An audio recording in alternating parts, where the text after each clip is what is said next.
ये किसने कहा कि व्रत का खाना टेस्टी और हेल्दी एक साथ नहीं हो सकता?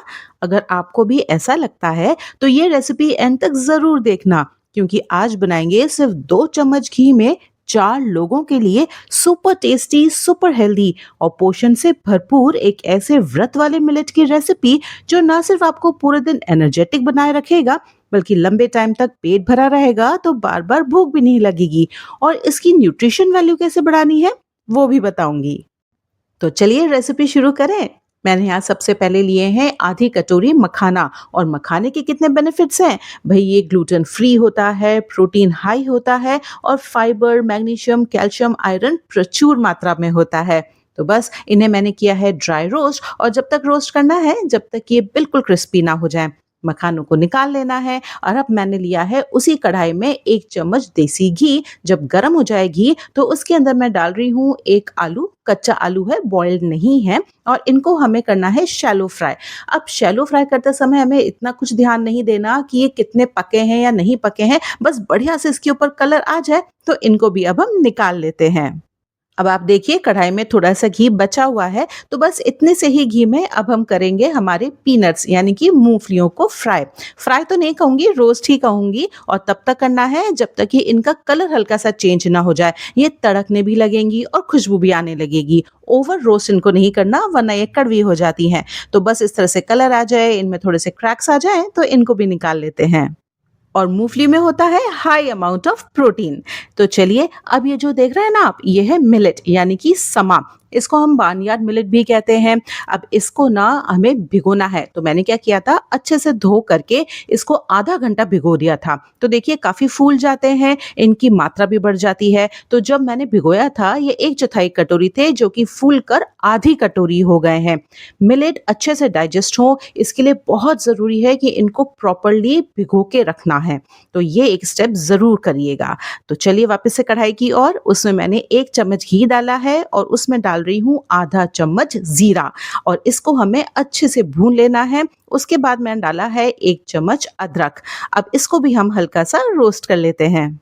अच्छा, ये रेसिपी जब आप बनाएं तो मैं सजेस्ट करूंगी आप घी में ही बनाएं, क्योंकि मिलेट को डाइजेस्ट करने में घी बहुत हेल्पफुल होता है। और सबसे इम्पोर्टेंट, हम सिर्फ 2 चम्मच घी यूज कर रहे हैं और 4 जनों के लिए इनफ क्वांटिटी में बन जाता है। तो चलिए, अदरक को भूना है। उसके बाद मैंने यहाँ पर आधी जो हरी मिर्च है वो बारीक काट के डाली है। और साथ ही मैं डाल रही हूँ टमाटर को बारीक काट के। एक बड़े साइज का टमाटर लिया है मैंने। अगर आप टमाटर नहीं खाते हो ना व्रत में तो अवॉइड कर सकते हैं। हम नींबू जो डालेंगे बाद में उसकी मात्रा तब बढ़ा देंगे। तो बस अब इन सभी चीजों को मिक्स किया है और इसमें डाला है नमक।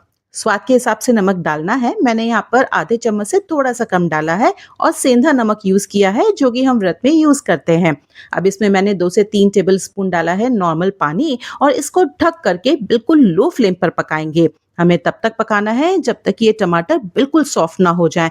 तो बस 1 मिनट के आसपास लगता है और टमाटर बढ़िया से सॉफ्ट हो जाते हैं। तो देखिए बिल्कुल सॉफ्ट हो गए हैं टमाटर। तो मैंने जो चमचा होता है उसके पीछे के पार्ट से इनको अच्छे से मैश कर दिया है। अब ये टमाटर इसीलिए मैश कर रही हूँ ताकि जो टमाटर का खट्टापन होता है ना वो अच्छे से निकल कर आए। बहुत ही अच्छा स्वाद आता है टमाटर का। आप चाहें तो थोड़ी सी मात्रा बढ़ा भी सकते हैं टमाटर की। अब इसमें डाल रही हूँ मैं काली मिर्च, जो कि पाउडर्ड फॉर्म में है। ये आधा चम्मच के आसपास डाली है। उसके बाद डाला है मैंने भुना हुआ जीरा, आधा चम्मच। अच्छे से इन सबको मिक्स करेंगे और उसके बाद हम यहाँ पर डालेंगे पानी। अब पानी का रेशियो क्या होगा, हमने जब समा भिगोया था वो फूलने के बाद आधी कटोरी हो गया था। तो आधी कटोरी अगर हमने लिया है समा, तो यहाँ पर हम 3 कटोरी लेंगे पानी। नॉर्मल पानी है तो इस रेशियो से ये चलता है। आधी कटोरी अगर लिया है समा तो 3 कटोरी पानी। अगर 1 कटोरी लिया है समा फूलने के बाद तो यहाँ पर आपको लेनी है 6 कटोरी पानी। अब बढ़िया से इनको मिक्स करेंगे। एक उबाला जब आ जाएगा तब इसमें हम वो भीगे हुए समा डालेंगे। इनको अच्छे से मिक्स करेंगे और फिर से वेट करेंगे एक बढ़िया से उबाल आने तक। तो अभी से आप देखिए कितना बढ़िया कलर हो गया है इसका।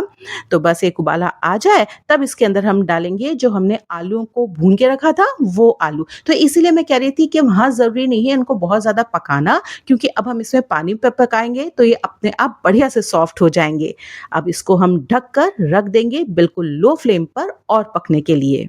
4 से 5 मिनट इसको आसानी से लग जाते हैं। ये जो समा के दाने हैं ये फूल जाते हैं, सॉफ्ट हो जाते हैं और पानी बढ़िया से एब्ज़ॉर्ब कर लेते हैं। बीच में मैंने एक आध बार लिड को हटा के चला दिया था। अब 5 मिनट के बाद देखिए पानी कितना रिड्यूस हो चुका है। ये जो पानी बचा हुआ है वो भी अभी खत्म हो जाएगा।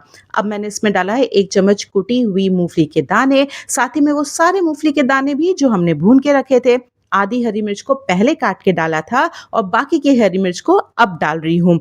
साथ ही में अब डालेंगे यहाँ पर मखाने जो हमने रोस्ट करके रखे थे। अच्छा, ये मखाने ना आप तब डालिएगा इसमें जब आप सर्व करने वाले हो, ताकि इनकी क्रिस्पीनेस बनी रहे। और साथ ही मैं डाल रही हूँ 1 नींबू का रस। अब अगर आपने टमाटर पहले यूज़ नहीं किया है ना, तो यहाँ पर नींबू के रस को डबल कर दीजिएगा। उसके बाद थोड़ी-सी कुटी हुई काली मिर्च भी डाली है और साथ ही में हरा धनिया बारीक काट कर।